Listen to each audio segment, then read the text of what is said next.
السلام علیکم۔ رضا علی حجویری آپ کی خدمت میں، گنج بخش فیض عالم، مظہر نور خدا، ناقص آرا پیر کامل، کامل آرا رہنما۔ ہمارا مقصد تصوف اور معرفت پر 1000 سال پہلے لکھے جانے والی اپنے پیر و مرشد حضرت داتا گنج بخش علی حجویری رحمۃ اللہ علیہ کی مایہ ناز تصنیف کشف المحجوب کی روشنی میں تصوف اور معرفت آپ کے سامنے بیان کرنا ہے۔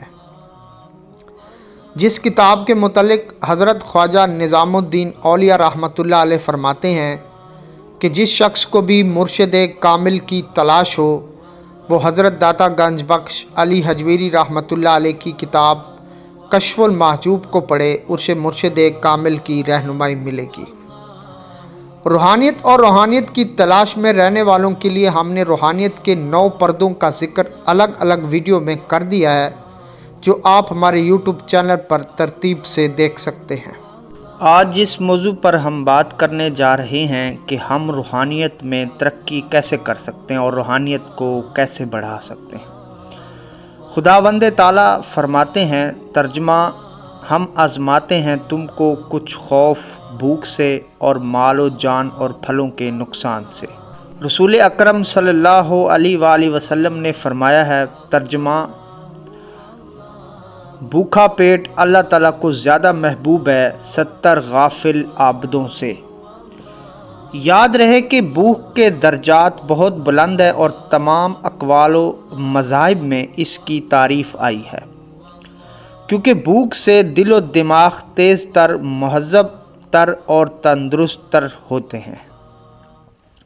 خاص کر وہ شخص جس کی طبیعت میں لالچ کم ہو، اس کو اس ریاضت سے زیادہ فائدہ حاصل ہوتا ہے۔ کسی نے خوب کہا ہے، ترجمہ: بھوک سے نفس میں خضوع اور قلب میں خشوع پیدا ہوتا ہے۔ وجہ یہ ہے کہ بھوک سے نفس کا غلبہ کم ہو جاتا ہے، جیسا کہ رسول اکرم صلی اللہ علیہ وآلہ وسلم نے فرمایا ہے، ترجمہ: بھوکا رکھو اپنے پیٹ کو، پیاسا رکھو اپنے جگر کو، پرہیز کرو جسموں کے زیب و تن سے، تاکہ تمہارے قلوب صاف مشاہدہ کریں اللہ کا اس دنیا میں۔ بھوک جسم کے لیے بلا ہے، لیکن قلب کے لیے ضیاء یعنی روشنی، اور روح کے لیے صفا اور سر کے لیے القاء یعنی دیدار ہے۔ جب اس سے قلب کو ضیاء، روح کو صفا اور جان کو لقاء نصیب ہو، تو اگر جسم کو ذرا سی بھی تکلیف پہنچے تو اس میں کیا حرج ہے؟ پیٹ بھر کے کھانا کوئی عظمت کی بات نہیں۔ اگر اس میں کوئی بزرگی ہوتی تو جانور بھی بزرگ ہوتے، کیونکہ پیٹ بھر کے کھانا جانوروں کا کام ہے۔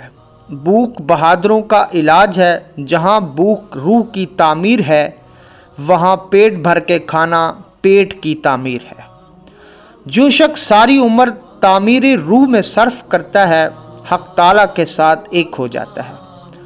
پس جو شخص حق تعالیٰ میں ہے اور جو دنیا میں منہمک ہے، وہ ایک دوسرے سے کس طرح برابر ہو سکتے ہیں؟ ایک ساری عمر تن پروری میں صرف کرتا ہے اور دوسرا روح پروری میں۔ ایک کی زندگی کا نصب و لین پیٹ بھرنا ہے اور دوسری کی زندگی کا نصب و لین خدا تعالیٰ ہے۔ دونوں کے درمیان کتنا فرق ہے! ایک وہ ہے جس کے نزدیک کھانا صرف زندہ رہنے کے لیے ہوتا ہے، اور دوسرا وہ ہے جس کے نزدیک زندہ رہنا صرف کھانے پینے کے لیے ہے۔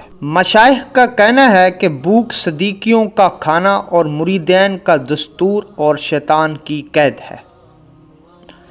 قضاء و قدر سے قطع نظر حضرت آدم علیہ السلام کا بہشت سے نکلنا اور حق تعالیٰ کے قرب سے محروم رہنا ایک لقمے کے کھانے کا نتیجہ ہے۔ دراصل جو شخص بھوک کی حالت میں بے قرار ہوتا ہے، وہ مجاہد نہیں، کیونکہ جو شخص کھانے کے لیے بے قرار ہے، وہ کھانے والے کے برابر ہوتا ہے۔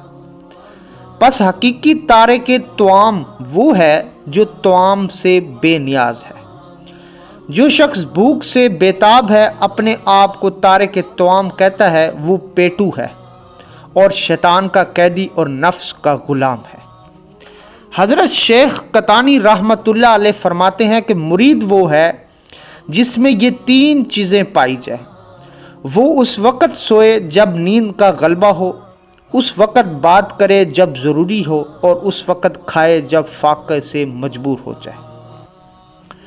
اب ہم آپ کے سامنے فاقے کی مقدار حضرت داتا گنج بخش علی حجویری رحمۃ اللہ علیہ کی تعلیمات کی روشنی میں بتائیں گے، تاکہ آپ اپنی روحانیت میں اضافہ اور روحانیت میں ترقی حاصل کر سکیں۔ بعض کے نزدیک فاقہ یہ ہے کہ 2 دن رات کچھ نہ کھائے، اور بعض کے نزدیک 3 دن، اور بعض کے نزدیک 1 ہفتہ، اور بعض کے نزدیک 40 دن ہے، کیونکہ محققین کے نزدیک حقیقی بھوک انسان کو 40 دن کے بعد لگتی ہے، جو صرف جان کی حفاظت کے لیے ہوتی ہے۔ اس سے پہلے جو کچھ ہے وہ حرص اور نفس سے غرور ہوتا ہے۔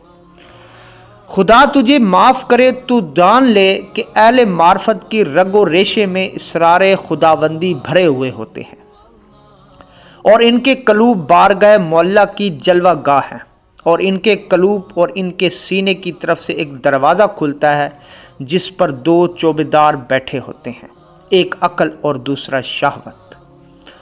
روح عقل کی مدد کرتا ہے اور نفس شہوت کی۔ چنانچہ انسان کو جس قدر خوراک ملتی ہے، اس کا نفس اس قدر موٹا ہوتا ہے، اور حرص و ہوا کی اتنی پرورش ہوتی ہے۔ اس سے نفس کا تمام عذاب پر غلبہ ہو جاتا ہے، اور رگ و ریشے پر حجابات چھا جاتے ہیں۔ لیکن طالب جس قدر تن پروری سے باز آتا ہے، اس کا نفس کمزور تر اور عقل قوی تر ہو جاتا ہے، اور اس کے رگ و ریشے پر نفس کا غلبہ کم تر ہو جاتا ہے، اور انوار و تجلیات کا ظہور زیادہ تر ہو جاتا ہے۔